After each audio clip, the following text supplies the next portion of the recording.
नमस्कार दोस्तों, एक बार फिर से मेरे यूट्यूब चैनल पर आप सबका स्वागत है। तो जैसा कि आप सब जानते हैं कि हम वेस्टर्न पॉलिटिकल थॉट को कवर कर रहे हैं, उसके सीरीज को। और हमारे जो दूसरे थिंकर हैं वह है एरिस्टोटल। हमने प्लेटो के बारे में बहुत डिटेल में डिस्कस किया है। मैं वेस्टर्न पॉलिटिकल थॉट का लिंक आपको डिस्क्रिप्शन बॉक्स में दे रहा हूँ, उस प्लेलिस्ट का। आप जाकर सभी लेक्चर्स को एक्सेस कर सकते हैं। तो ये एरिस्टोटल का लेक्चर नंबर 2 है, क्लासिफिकेशन ऑफ गवर्नमेंट। एरिस्टोटल ने 158 संविधानों का अध्ययन किया था, जो कि उस समय के पोलिस में थे, अर्थात जो ग्रीक सिटी स्टेट्स हुआ करते थे। और उन संविधानों का अध्ययन करने के बाद प्लेटो ने गवर्नमेंट को क्लासिफाई किया था। तो हम आज उसी की चर्चा करने वाले हैं। तो ये एरिस्टोटल का जो आपका कोर्स है उसका स्ट्रक्चर है। 8 लेक्चर्स में हम इस कोर्स को कंप्लीट करने वाले हैं।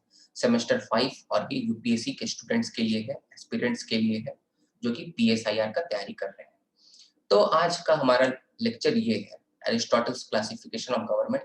इससे पहले मैं आपको रिक्वेस्ट करता हूं कि लेक्चर नंबर 1 में मैंने बहुत सारे बेसिक्स चीजों को बताया था, जहां हमने गोल्डन मीन का क्या मतलब है। एरिस्टोटल हमेशा गोल्डन मीन की बात करेंगे। प्लेटो एक्सट्रीमिस्ट थे, पर एरिस्टोटल गोल्डन मीन की बात करते हैं, मॉडरेशन पर बिलीव करते हैं। तो ये सब चीजें समझना बड़ा इंपॉर्टेंट है। मैं सिर्फ आपसे रिक्वेस्ट करता हूँ कि लेक्चर नंबर 1 जरूर देखें, और उसके बाद अगर आप अपने हिसाब से, अपने सुविधा के हिसाब से और अपने जरूरत के हिसाब से बाकी लेक्चर्स को भी देखेंगे तो उससे कोई प्रॉब्लम नहीं होगा, आपको सब समझ में आएगा। लेक्चर 1 लेकिन बेस है, आधार है सभी लेक्चर्स को समझने के लिए। तो एक बार फिर से रिक्वेस्ट करता हूँ, उस लेक्चर को जरूर जाकर देखें। मैं लिंक आपको डिस्क्रिप्शन बॉक्स में दे रहा हूँ, या आप आई बटन पे भी क्लिक करके देख सकते हैं। तो ये बहुत ही छोटा टॉपिक है, लेक्चर 2। तो चलिए इसको कंप्लीट करते हैं। तो एरिस्टोटल 158 संविधानों का अध्ययन करते हैं और बाद में उसको क्लासिफाई करते हैं, गवर्नमेंट्स को क्लासिफाई करते हैं। और ये एक गाइड के तरह काम करता है, जो आगे आने वाले ऐसे फिलोसफर्स या पॉलिटिकल थिंकर्स होते हैं जो कि गवर्नमेंट का क्लासिफिकेशन करते हैं, वह उनके लिए इंसाइक्लोपीडिया का काम करता है। और और एरिस्टोटल को ऐसे ही फादर ऑफ पॉलिटिकल साइंस नहीं कहा जाता। ये जो क्लासिफिकेशन ऑफ गवर्नमेंट उन्होंने किया है, वह इतना ऑब्जेक्टिव है, उसमें इतनी ऑब्जेक्टिविटी और वह इतना साइंटिफिक है कि वह आज भी आप देखिएगा, उसको टेस्ट कीजिएगा तो इसमें आपको कमियां नजर नहीं आएंगी।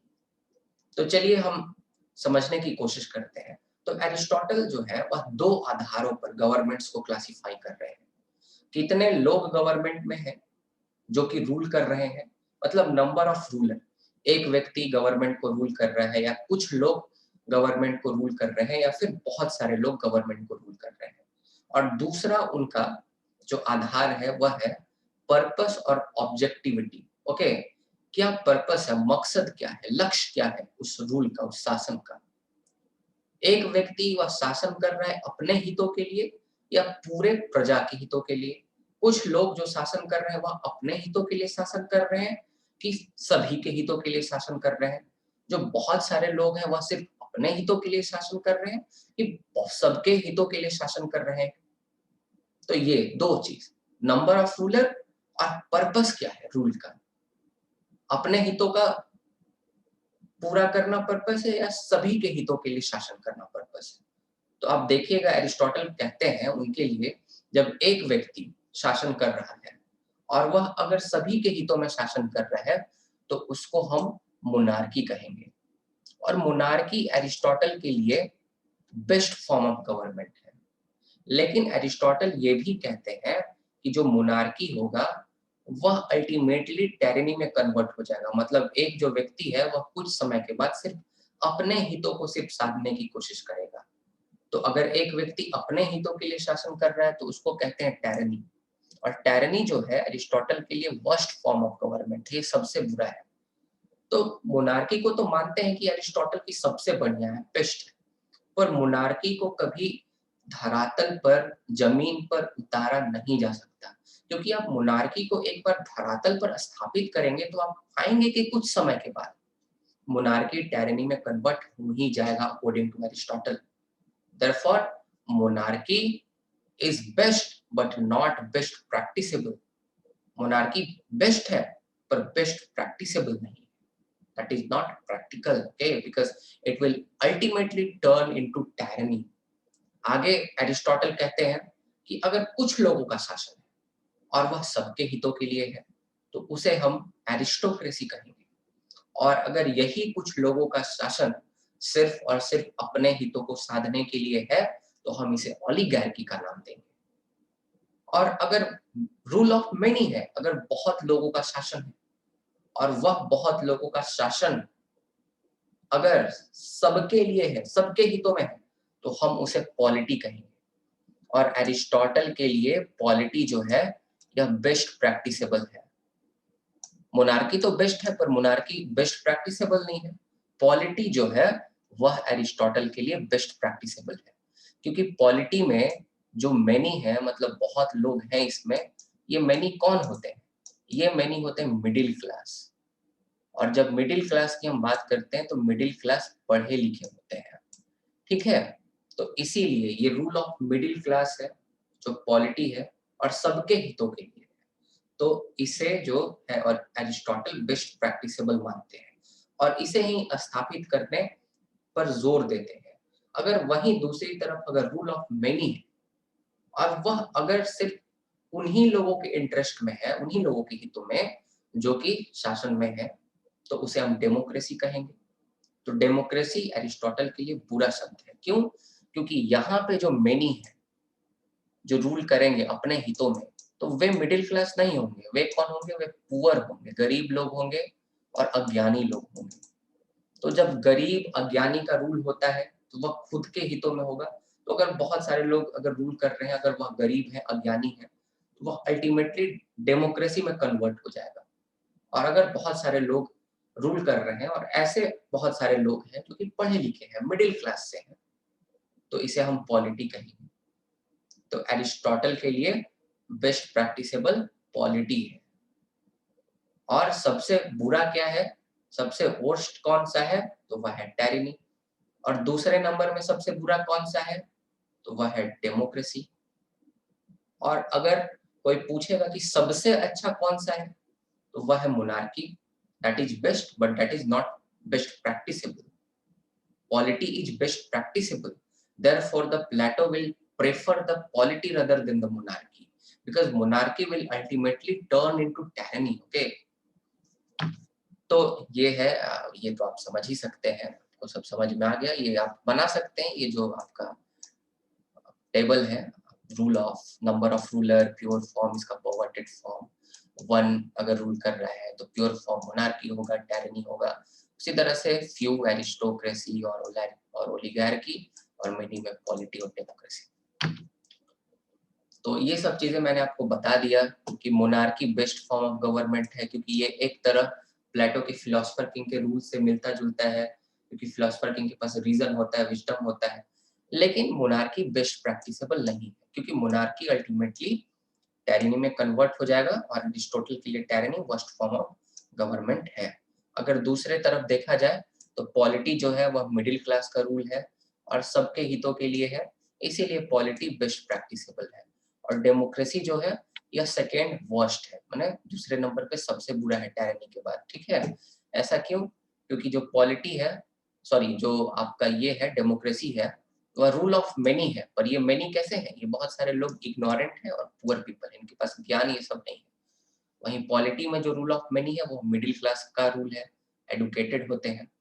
तो यहाँ पे पॉलिटी जो है, यह बेस्ट प्रैक्टिसेबल क्यों है, ये क्वेश्चन पूछा जाएगा। क्लासिफिकेशन ऑफ गवर्नमेंट पूछा जाता है, और कौन सा बेस्ट है और बेस्ट है तो क्यों है, समझे, ये रीजन पूछा जाएगा। तो आपको लिखना होगा कि पॉलिटी बेस्ट प्रैक्टिसेबल है, और आपको रीजन देना पड़ेगा। क्योंकि जो एरिस्टोटल है, हमेशा गोल्डन मीन की बात करते हैं। गोल्डन मीन एक तरह से मैंने आपको पहले लेक्चर में बताया था, अगर आपने देखा है तब तो आपको समझ में आता ही होगा। और अगर नहीं देखा है, तो गोल्डन मीन का मतलब होता है बैलेंस्ड अप्रोच फॉलो करना, बीच का रास्ता निकालना। तो देखिए, जो अमीर है वह गरीबों पर ट्रस्ट नहीं करेंगे, और जो गरीब है वह अमीरों पर ट्रस्ट नहीं करेंगे। लेकिन दोनों जो है मिडिल क्लास पर ट्रस्ट करेंगे। तो और ये जो पॉलिटी है, ये आपका रूल ऑफ मिडिल क्लास है। तो इसीलिए ये सबसे बढ़िया है। जो स्टेबिलिटी है समाज में बना रहेगा, ऑपरेशन कोऑर्डिनेशन बना रहेगा। पुअर जो है वह इग्नोरेंस अर्थात अज्ञानता से सफर करते हैं, और रिच जो है वह एरोगेंस से सफर करते हैं। मतलब उनके अंदर अकड़ होता है। तो गरीबों के पास अज्ञानता है और अमीरों के पास अकड़ है। तो इसीलिए आप देखिएगा कि डेमोक्रेसी भी ठीक नहीं है और एरिस्टोक्रेसी भी ठीक नहीं है कि नहीं? जो अमीरों का जो है सो एरिस्टोक्रेसी भी ठीक नहीं है, जिसमें फ्यू लोग या ओलिगार्की आप मान लीजिए, वो भी ठीक नहीं है क्योंकि उसमें अमीर लोग हैं। तो अमीरों में अकड़ होता है, एरोगेंस होता है। Neither poor nor rich are in the habit of obedience to law।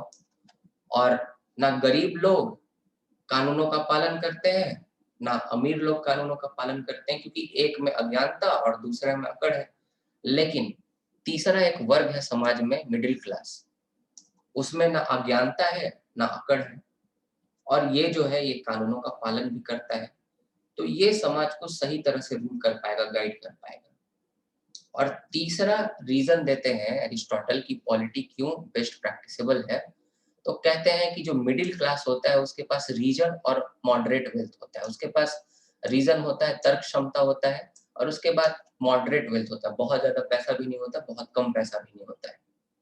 और इससे सबसे बड़ा कारण एरिस्टोटल बताते हैं तीसरे में ही, कि बहुत सारे ऐसे एग्जाम्पल्स हो चुके हैं एथेंस के इतिहास में, जो कि मिडिल क्लास के थे और वे बहुत अच्छे लॉ गिवर थे जिन्होंने कानून बनाया था। जैसे मैं सोलोन सोलोन बड़ा फेमस लॉ गिवर थे, ठीक है, एथेंस के, और वह मिडिल क्लास से बिलोंग करते थे। तो पास्ट एक्सपीरियंसेस पे भी वे बताते हैं कि बहुत सारे ऐसे मिडिल क्लास में लोग हुए जिनको बहुत ज्यादा ज्ञान था, किससे रिलेटेड, तो लॉ से रिलेटेड, ठीक है, और उनके पास रीजन था। यही 3 कारणों से रूल ऑफ मिडिल क्लास अर्थात पॉलिटी बेस्ट है, क्योंकि ये 2 एक्सट्रीम एंड्स को जो है सो बैलेंस करता है। 2 कौन-कौन से एक्सट्रीम एंड, तो एक्सट्रीम ऑफ रिचनेस और एक्सट्रीम ऑफ पॉवर्टी, अर्थात जो अमीरी का एक आपका चरम सीमा है और जो गरीबी का जो चरम है, दोनों के बीच में एक रास्ता निकालता है ये जो पॉलिटी है सो, ठीक है। और एक्सट्रीम ऑफ जो एरोगेंस है, अकड़ और अज्ञानता, ये दोनों के बीच में भी आपका एक बैलेंस करता है जो पॉलिटी है सो, रूल ऑफ मिडिल क्लास। और इसीलिए हम जानते हैं कि ये बेस्ट प्रैक्टिसिबल है on the principle of golden mean, क्योंकि हमेशा एरिस्टोटल गोल्डन मीन की बात करते हैं, ठीक है, एक बीच का रास्ता, एक बैलेंस्ड अप्रोच। तो ये आपका था एरिस्टोटल का क्लासिफिकेशन ऑफ गवर्नमेंट, कौन सबसे अच्छा है, कौन सबसे बुरा है, और कौन बेस्ट प्रैक्टिसेबल है। अगर पॉलिटी बेस्ट प्रैक्टिसेबल है तो उसके क्या कारण है। तो ये सब चीजें आपको इसमें देखना है। मुझे उम्मीद है कि आपको लेक्चर पसंद आया होगा। अगर आपको लेक्चर पसंद आया तो प्लीज प्लीज प्लीज एक लाइक जरूर दें, शेयर करें और सब्सक्राइब जरूर करें चैनल को। और अगर हो सके, अगर आप मेरे रेगुलर व्यूअर हैं, तो आप 5 से 10 रुपए पर मंथ मुझे सपोर्ट करने का अगर आप एक रेजोल्यूशन ले तो मेरे लिए काफ़ी बेहतर होगा, क्योंकि यूट्यूब से अर्निंग बहुत ही कम आती है, तो मुझे बहुत ज़्यादा सपोर्ट मिलेगा। मैं अभी सोच रहा हूँ कि पेन टैब लूँ जिससे मैं अच्छे से स्क्रीन पे लिख के आपको बता सकूँ। पर चलिए, आप अगर मुझे सपोर्ट करते हैं तो मैं अपने रिसोर्सेज़ को काफ़ी अच्छे से बढ़ाऊँगा और आपको और ज़्यादा अच्छे से बताने की कोशिश करूँगा। बहुत-बहुत धन्यवाद, आपका दिन शुभ हो।